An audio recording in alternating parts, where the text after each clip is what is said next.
Okay, welcome everybody to the best panel in Davos, or at least the best panelists. I have Cristiano Amon, the CEO of Qualcomm. I have Arvind Krishna, the CEO of IBM. I have Julie Sweet. I have so many amazing CEOs here, the CEO of Accenture, and I have Suni Barta Mittal, the CEO of Barta Enterprises. So we have the whole world here. We have all kinds of technology.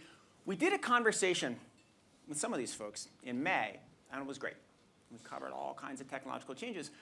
But think about what's happened since May just in tech, right? We had total crypto meltdown. We've had the US-China chip split.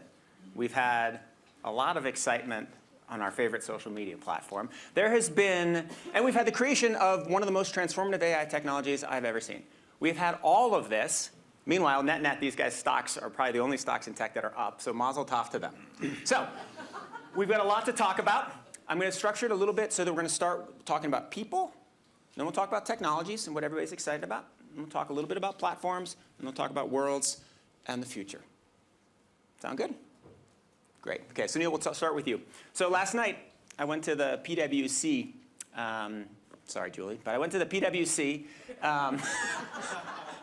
data report. We're all friends. And they mentioned something amazing. They surveyed US CEOs, so you guys. And they're all miserable. And we're heading into depression, and everything's terrible. And Indian CEOs, and they're pumped. So explain something about the energy of the people in India and the people in tech in India right now and where you are. Well, I'm not surprised you picked up the palpable sort of excitement amongst the Indian leaders. India is certainly on a move. There's no question about it. And it's just not on the surface. It's really deep down in the country. Almost every segment of our economy is moving very well. Consumption is going up. When we look at the world, there's a lot of gloom and doom. But within that, if you look at India, that's really very strong point or center of hope for the world. And very rarely you have a confluence of a great resolve and terrific opportunities.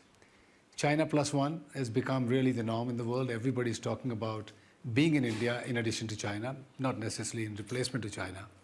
Europe plus one has started to be talked about because Europe is definitely weak, and they feel India could become a very important part of the supply chain of the world.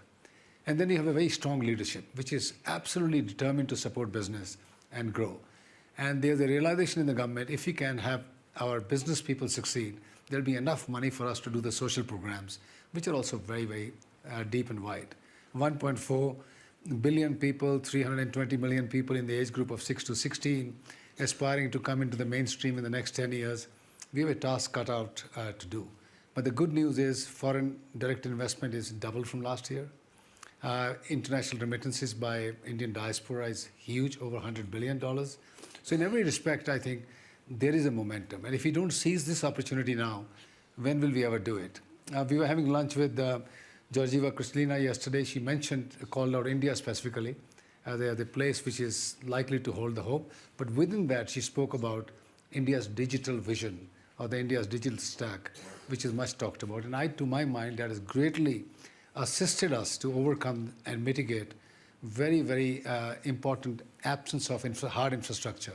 So we've been able to sort of do our business without massive development of roads, ports, airlines, railways, which are on an accelerated path, but for a country like India will take probably 10 or 15 years. Wonderful. Well, it's good to start with a dose of optimism. Let's talk a little bit about people mostly in this country. So Julie, you have 750,000 employees, right? You have more employees than the state of Vermont, and ideally less stoned. I was listening to a podcast that you did the other day, or not, the other day I was listening to a podcast that you did. And you said something really interesting. You said when you interview people, you always ask them what they've learned recently, right? And actually, I was thinking about this when I was reading Sunil's biography. Sunil started in 1976 making bicycle parts. And he's turned that into getting 1.4 billion people online. So Julie would have hired him. Tell me why you asked that question, and tell me about the answers you're getting now. Well, one thing I want to add, though, to what Sunil said is, so of those 750,000 people, we have about 300,000 people in India. And what I would say is that our people in India are a huge source of innovation. And some of the best work we do in platforms, is in India. And I think coming out of the pandemic, the work the Indian government and the private sector, including the companies here, did to help build the infrastructure, and that has been really important. And it dovetails to the learning piece, which is, all of my 750,000 people are required to pass 11 assessments on technology. Everyone. I don't care if you work in the mailroom, we still have those, or you're on the line, and that's because learning is a core part of Accenture. And I hold my top 500 leaders accountable. We call it TQ. And it's both a testimony to the importance of technology, but a testimony to the importance of learning. And in fact, one of my favorite leadership characteristics that we look for, which is one of the reasons we ask that question, is we say you need to lead with excellence, confidence, and humility. And humility is important because leaders who have humility are learners and they form great teams. And when we ask that question, I actually don't care if you learned how to cook or if you learned how to repair your bicycle. What we care about is that you are curious. And you've seen that. We're going to talk today a lot about the new technologies and new ways of working, whether it's the metaverse or AI. And in order for our people to make the journey and to actually reinvent what we're doing, you have to be willing to learn. And the great news is that all the research we show is people want to learn. They want to become more digital. And now that you've made it public that you ask that question in every interview, I guess everybody must get a Duolingo subscription right before they go in and talk with you. I think it's a marvelous question and a great part of the culture.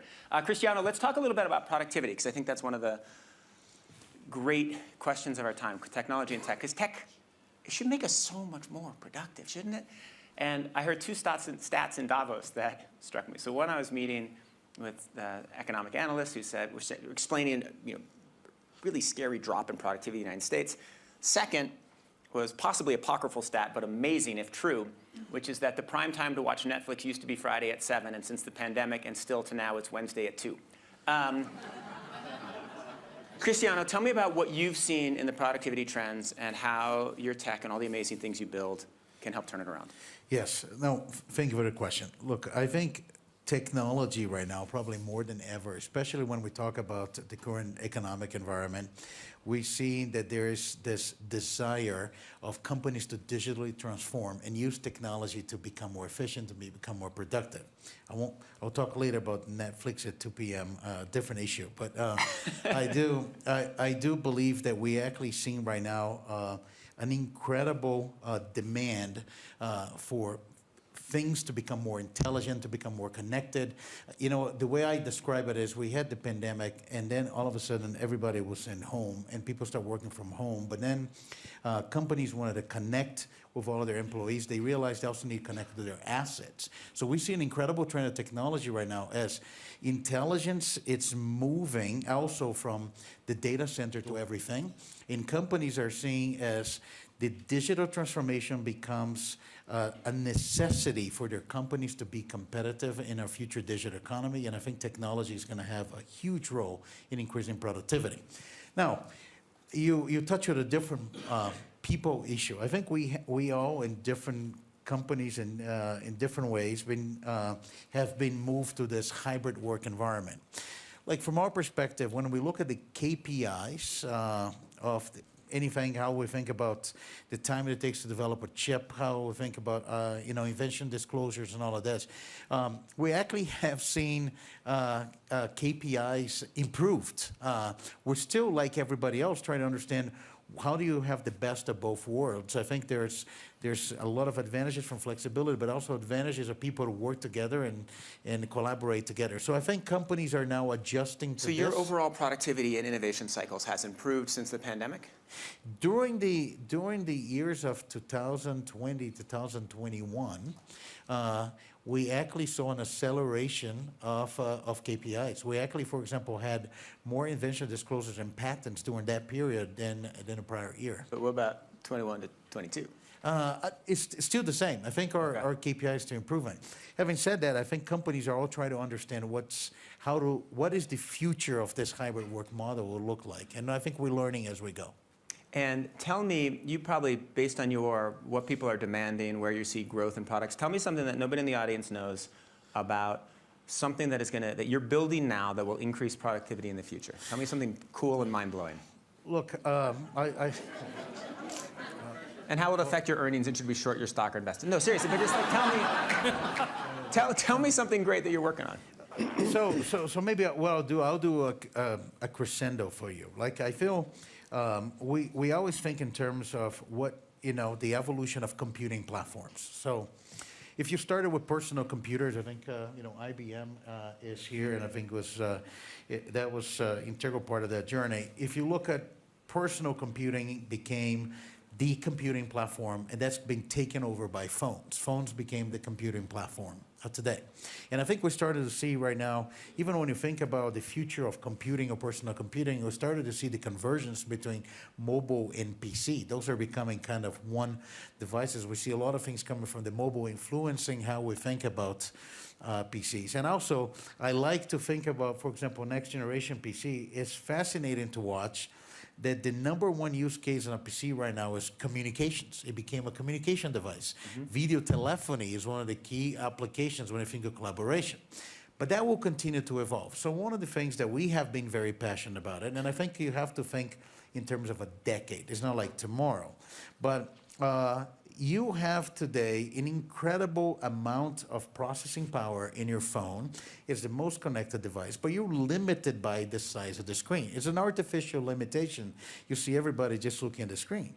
So when you think about glasses and the ability to have things right in front of your eyes, even some very basic use cases as having a phone call. It's funny, when you think about people used to open their phone, make a phone call like this in the 4G era, everybody texting. Now, because of the pandemic, you put it in front of you for a video call.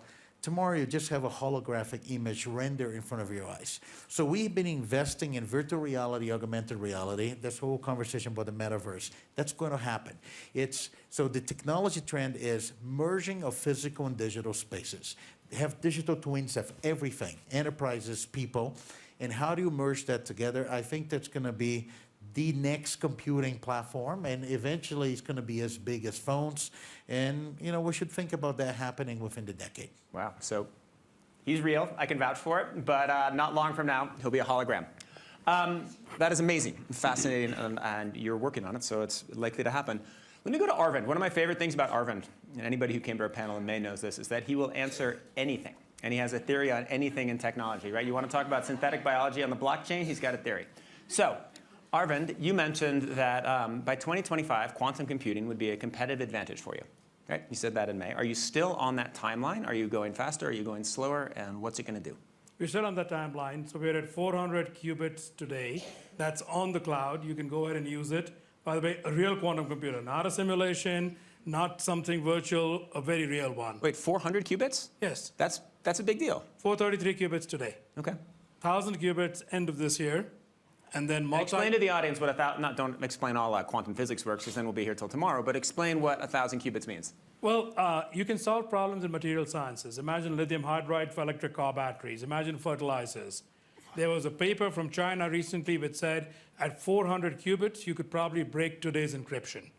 I'm a little skeptical of the full validity of that paper, but okay, fine, 400, maybe 1,000.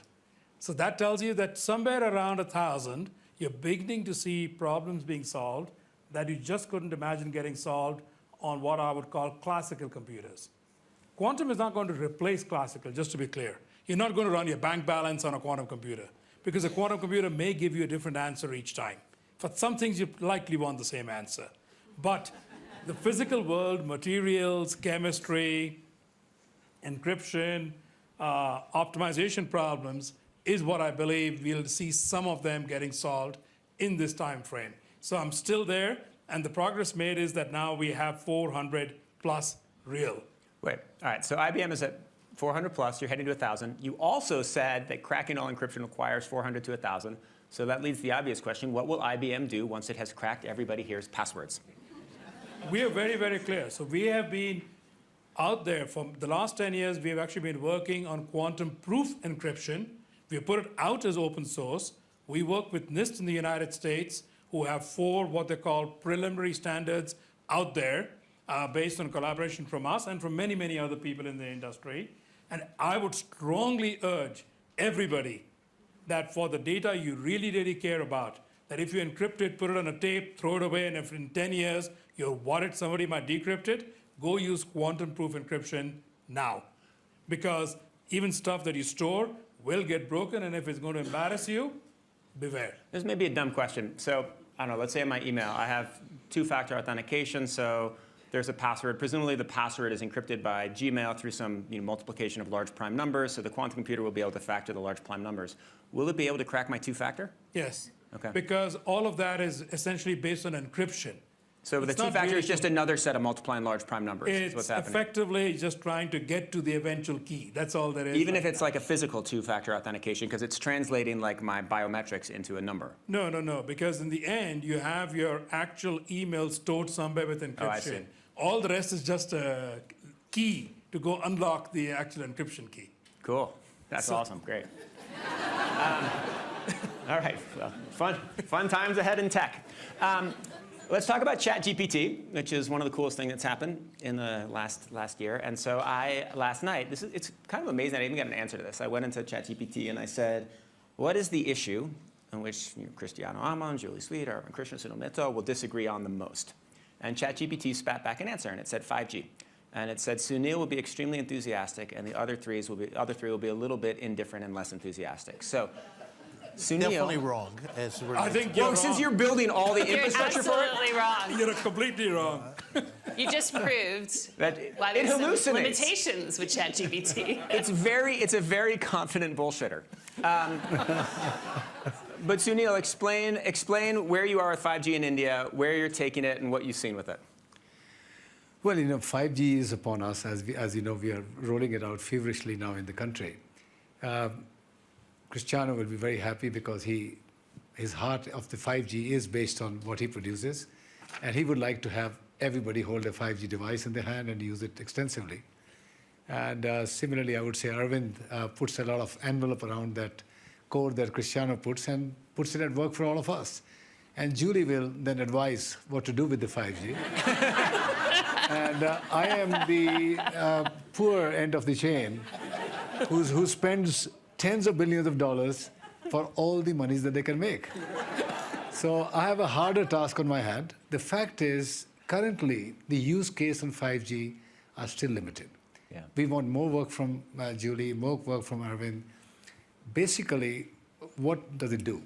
It can give you low latency, which has never been imagined before. And that really creates a lot of new use cases.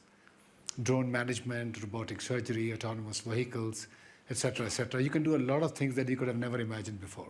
A country like India, you can't go and build hospitals in every village, but you can put a small pod out there, and that can be linked back into Delhi, Bombay, wherever the case may be, or Chennai, and you could do real-time most of the critical surgeries right in the village there with some training of some local paramedics. Autonomous cars probably is a long way away for a country like India. We first have to sort out our traffic with people behind it, so I don't know how fast that will happen, but we will track world very, very closely. The second part is gives you a very large capacity.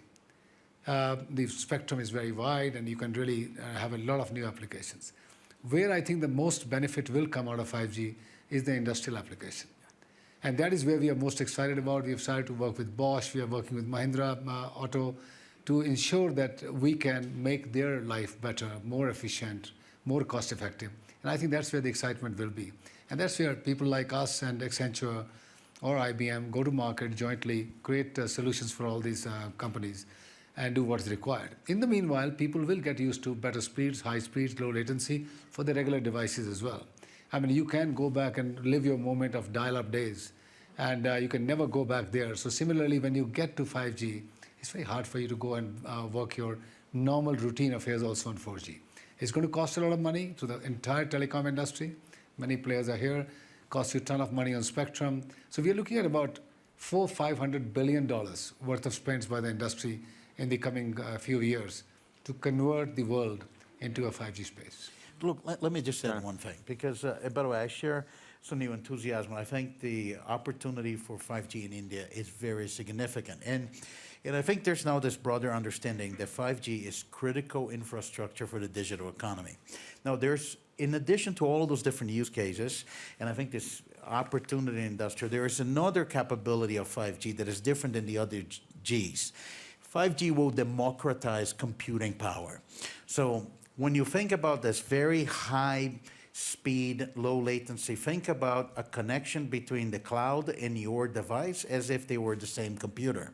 So what happened is you have the ability to have computing power on demand running workloads on the cloud. And that's going to be very different. That allows basically every device that is 5G to have the ability to tap into as much computing power as you need. And I think that's going to be very instrumental while we think about some of the new use cases. Fascinating. Let's talk about ChatGPT for a minute. Are any of you integrating large language models, text-based chatbots into your business? I mean, we're trying it at The Atlantic. We're trying to figure out if you can write a chatbot that will be a guide to our archives. Short answer is absolutely yes, but not based on ChatGPT. Based on? Based on large language models have been around for a few years. I mean, like actually, you got to give credit to Google for coming up with the technology more than just OpenAI. Yeah. But it's also been technology that the large universities all over the world have been working on. And I would say that that answer of a large language model, whether you use the word foundation models, large language models, generative models, is going to be given. That is the technology. And the reason for that is that it actually lowers the cost of AI. It allows you to have multiple models off of one base. And that gives you so much speed advantage that all of us are going to be chasing it down. It is already the default standard that we use in most of our applications across IBM, including those that we deploy for our clients. So short answer on large language, I think it's beyond language. It's going to be a given language because code can be a form of language. Then you can go to what else can be a form of language, legal documents, regulatory work, etc. All of that is going to be there. And an example that nobody thinks about is chemistry. Oh, you can just go to chemistry. Sounds great. So in chemistry, I mean, the materials world is a $7 trillion industry, I think, and a lot of it is wet lab based. But the ability to go do this using AI and models and generative is going to be massive before we even get to quantum. And it goes right back to industrial as well. I mean, we've been working on this for some time. The power of ChatGPT is that it is bringing to life what we've been talking to clients about for some time, right? Which is once you actually have mammoth amounts of data, both internal and external, if the data is good, then you can do amazing things with it. And so we love what's going on right now with everyone talking about it, because in many cases people have been doubters about why you need to have really clean data, connect to external data, use these then foundational models on specific use cases. A lot is going to be in digital manufacturing, in agriculture, and sort of industrial use cases. And it reminds everyone, you have to get the data right. So you got the wrong answer for ChatGPT. So all those high school students out there who are trying to use ChatGPT for their exams, just beware. You might get the wrong answer. My kid wrote a pretty awesome paper with it. He's a freshman at high school, I got to say. High grades. Anyway, keep going. Yes. But it's only as good as the data, right? That's true. Can you make chips with it? Yeah, one of the things we see happening with us, one of the largest areas of silicon growth is neural processor units. We actually have the ability to run large language models at the edge device, and we think that's going to be a lot of the processing that you're going to do, even in your phone, is going to be AI processing. So let me ask a question about the evolution of AI, which I think maybe all of you might have an answer on, which I was at Barry's panel bar the other night, the techies gathering, and got in a long conversation about AI with a bunch of people. And one of the theories that came out of it was that AI evolves in a series of S's. So you have machine learning, you have deep learning, you have GANs, and then you have large language models. And each of these advances makes a big splash, and then it levels off, and then it improves. But what happens is that you have different models of AI that make a splash kind of every year. And so if you believe that, then right now, the proper thing, if you're trying to think about the future of AI, is not to infinitely extrapolate on large language models, but is to try to identify what is next. Is that a fair way to talk about the evolution of AI? I believe absolutely. I mean, because you mentioned the 4 that have already been adopted, but then you can get into neurosymbolic, you can get into how do you include knowledge inside AI, which is today not. It's just blindly looking at data. All of these are yet to come. And I believe they will come. I mean, the word that is often talked about is neurosymbolic or reasoning, and we are far away from that in any of these 4. So will all of these be worked on? Absolutely. Great, I'm glad you say that. I look at it something different, though, Nick, is Please. that that's the right answer in terms of the actual technology advancements. But then it's only that it needs to be put to use at scale. And what you see with technology a lot is it's gradual and then sudden. Right? And we're still in the gradual phase right now. And a big part of it is not the capabilities of the technology, but going back to your first topic, the people. Right? And so, you know, when we think about the use cases we were just talking about, whether it's with chips and being at the edge or, you know, 5G, the biggest issue is not the technology, right? It's that in the factory, every factory is run by a general manager. They're not thought about as platforms. It's very hard to do the change management, and you're still convincing people that you need to use not just your data, but other data, right? And so while that's an interesting way to think about the technology, the focus has to be, which is a big part of what we do, is how do you get the adoption? Right. And that's what we're working on in many of these cases. When you think about the big mega trends, you know, whether it's metaverse or cloud or AI, it's adoption. So how do you get, okay, so you go into lots of meetings with lots of your customers and partners. You're probably doing some in Davos, and you say, hey, this incredible thing's happening. It's going to get even faster. And they look and they say, A, cool, and B, does that mean I'm going to be displaced, right? So how do you make people not afraid of this future? Well, first of all, the labor shortage today has changed that calculus a great deal. So we're working on the supply chain right now, and you know, lots of supply chain disruption, but one of the biggest issues is the lack of talent, supply chain talent to handle those disruptions. And so a big driver of the use of the technology is, of course, being able to predict and understand your supply chains, but it's also the ability to automate more and not have to find as many supply chain experts in a world of shortage. And so the calculus around the talent gaps is also changing how people are thinking about the investment and the adoption. Sunil, do you agree with that?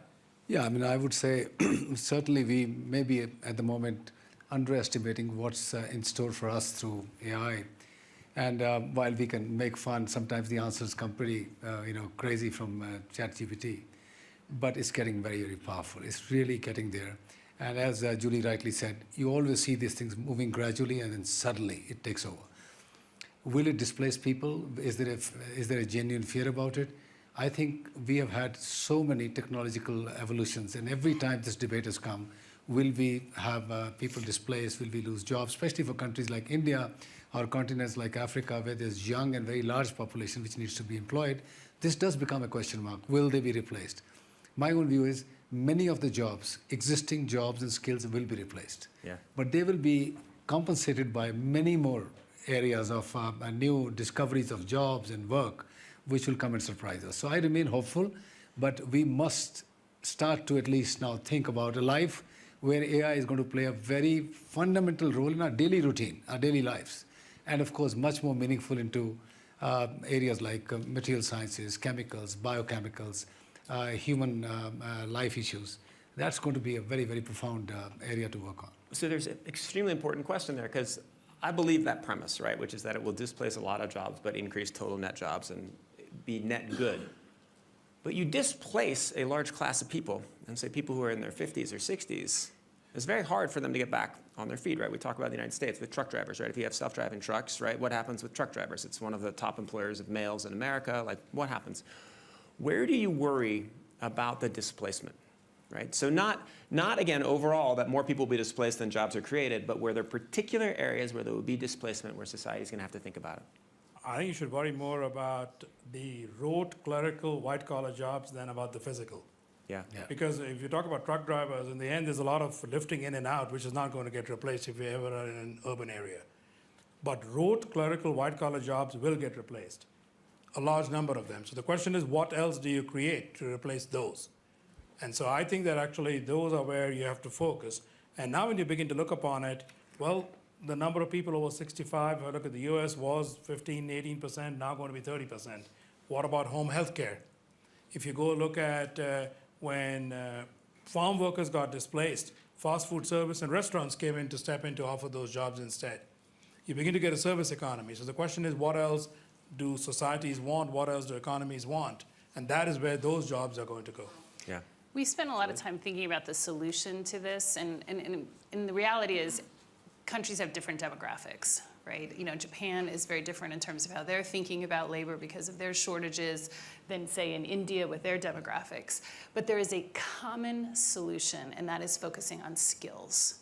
And if we as companies and as governments focus on skills instead of jobs and roles, and you use the AI, which I think, by the way, things like ChatGPT are going to be fantastic for education, and you focus on how you then upskill, and if you understand what people's skills are, we have algorithms for our 740,000 people that we can run to say, who can we upskill for some hot new area? Because everybody who's client-facing, we have an inventory of their skills, and then we know how to reskill them. And so we believe the future for companies, or how do you thrive in the next decade? You access, you become a creator of talent, you unlock that talent. But for governments and schools, focusing on skills is how you're going to be able to take those workers and reskill them. And you kind of couple that with the excitement around digital literacy and the fact that, you know, those same clerical workers are using digital in their everyday life. And I think you've got real positive momentum for a solution. So if I can pass your 11 tests, I'll be in pretty good shape and have a good shot at getting skilled? You will. You'll be in pretty good shape. Nice. I'm going to start studying. Cristiano, let's talk briefly about cars and where they're going. You were just at CES. You made a big splash. Everybody was talking about what you're building for cars. What do you think is exciting about the future of vehicles that people in the room here don't know?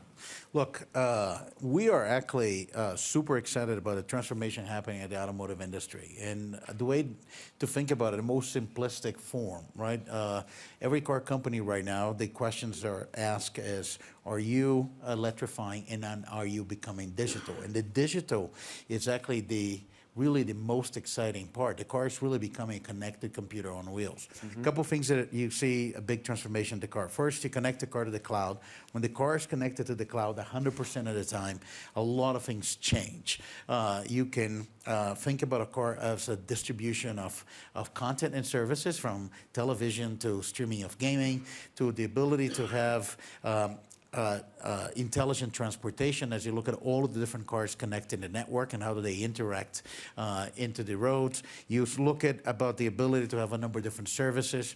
As you transform the digital experience of the car, actually, I like to tell the story because that's how we got into the automotive business, and it's been a very successful story for Qualcomm. In a short period of time, we're working with virtually all car companies. People will buy a little holder, put their phone in their driving with their phone on the dashboard. And that tells you that there were information that was very relevant for them that was not available in the car. They need to put their phone in there. So you see now a huge transformation of what the digital cockpit experience is. And you start to see things you didn't see before. You have all those screens, you're connected to the cloud. So at CES, we announced, for example, a partnership with Salesforce integrating the Snapdragon Digital Cockpit, because the car companies now have the direct relationship with their customers. It used to be done at the dealership, but now you're in constant communication with the car company. Why not do CRM from those screens of the car? We talk about, for example, I know it sounds crazy, but we talk about working in the office, working from home. What is it working in the car? Companies are now thinking about how do their collaboration experiences can be provided in the way that is relevant for you while you're driving. And then all the way to safety. And I think when we talk about autonomous driving, yes, you're going to have, at some point, fully autonomous cars, robotaxi. But I think the big opportunity is actually to think about a zero crash with assisted driving. I think ADAS and assisted driving, even with the driver behind the wheel, it should be part of every car, no different than ABS and airbags, and I think that also has the ability, besides safety, to make the whole traffic more efficient.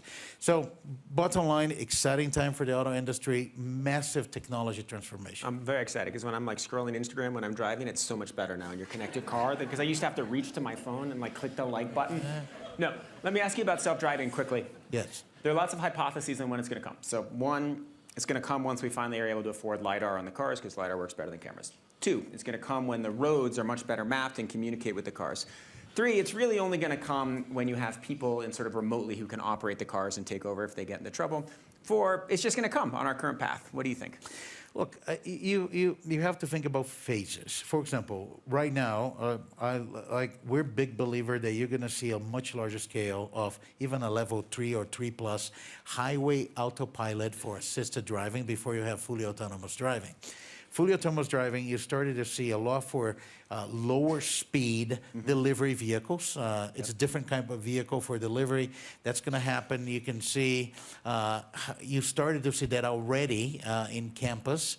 And eventually, you're going to get to fully autonomous. But it's really going to take time, especially because when you're talking about safety of people, humans make mistakes, but enterprises cannot make mistakes, right? So then you think about it, you can get for autonomous driving, fully autonomous, there's a path for you to get to 0 to 95%, but that extra 5%, takes time and a lot of precision.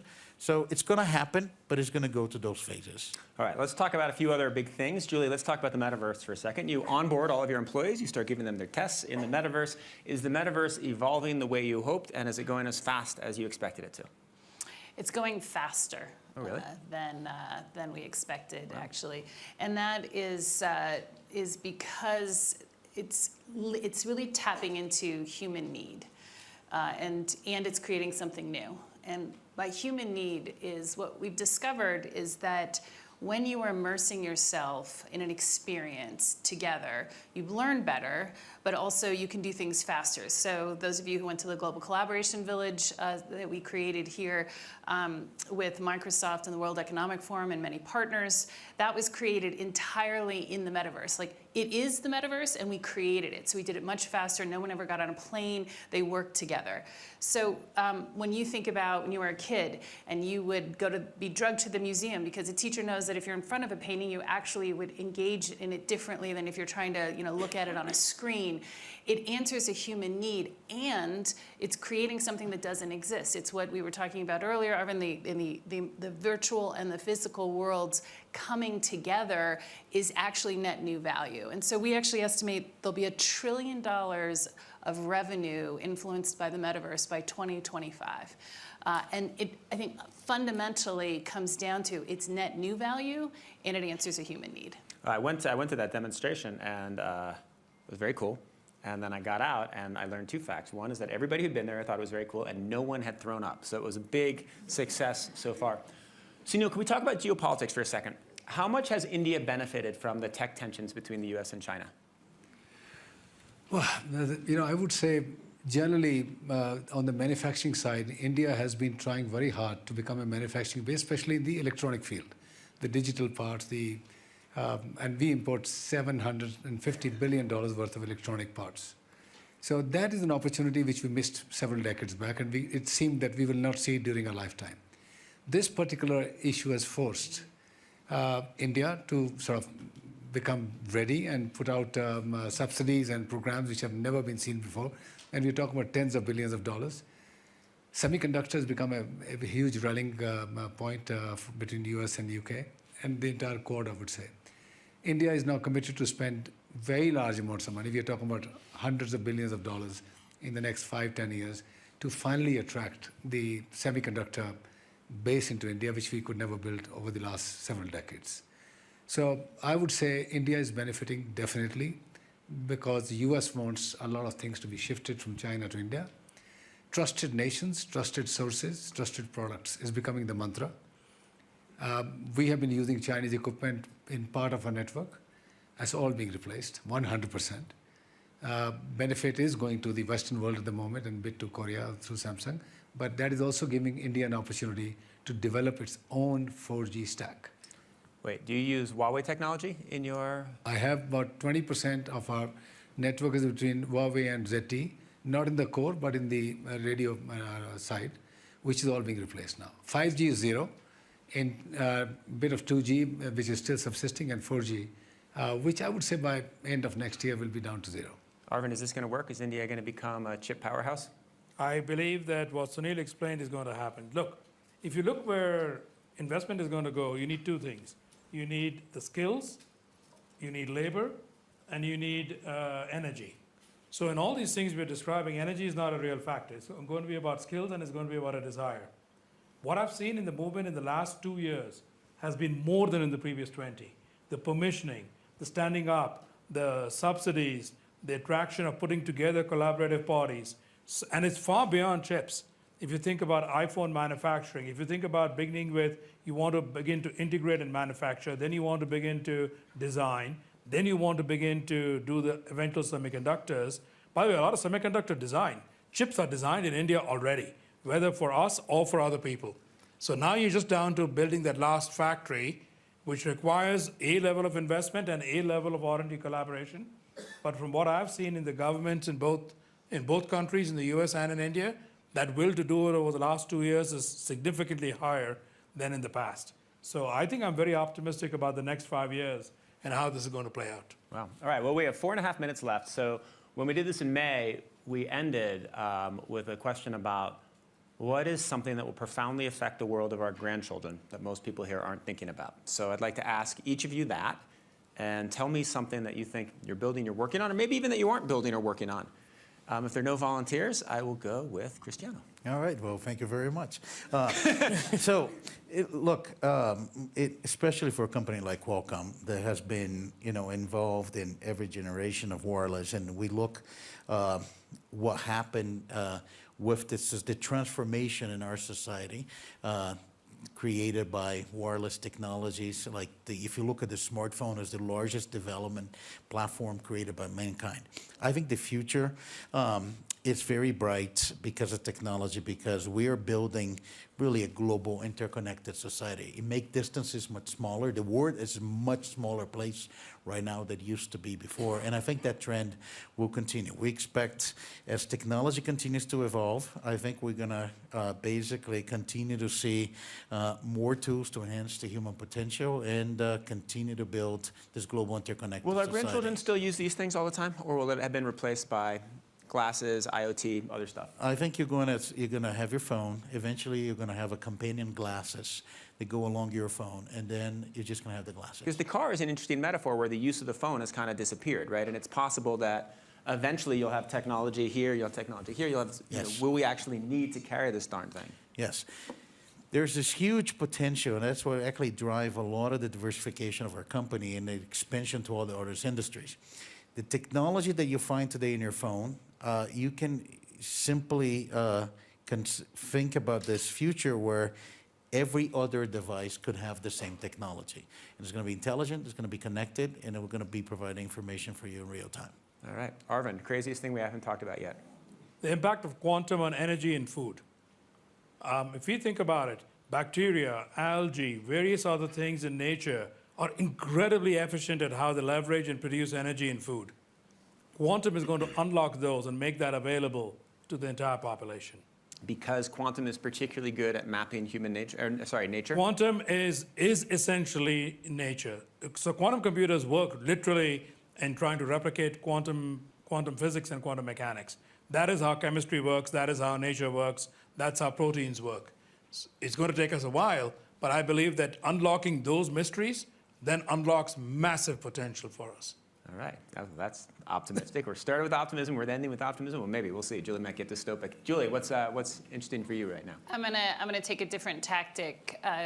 Business school curriculum is being rewritten right now. So we just put out a report this morning that says 8% of companies have become reinventors, where they truly understand technology and are reinventing every part of their enterprise, and they will do so continuously. That will profoundly change. It's creating new performance frontiers for industries, and that will profoundly change the life of our grandchildren. Wow. Sunil? Well, I see our grandchildren being in a very different world. We will see democratizing of massive amount of available products and services that are currently available to the elite or the wealthy. That will get democratized. Sitting like this in a metaverse, you will have probably a few million people join from the world, experience this, what we are experiencing here today. On the healthcare side, again, they will sort of look back and wonder why our forefathers couldn't sort of live that much longer that we are living, and they couldn't deal with those diseases that were there at that time. So you're going to see benefit of technology really getting down into the people's lives on a daily basis. And they will live a very, very different life than us. What would the average lifespan of our grandchildren be? Let's say right now it averages out to 75 across the countries we live in. What will it be for our grandchildren? I mean, people talk about children who are being born today in Western Europe will get to live to 120 years. So can we say that in emerging worlds, we will get to see at least 100 plus? Amazing. All right. Thank you so much. That was a wonderful panel. Cristiano, Arvind, Julie, Sunil. Thank you so much.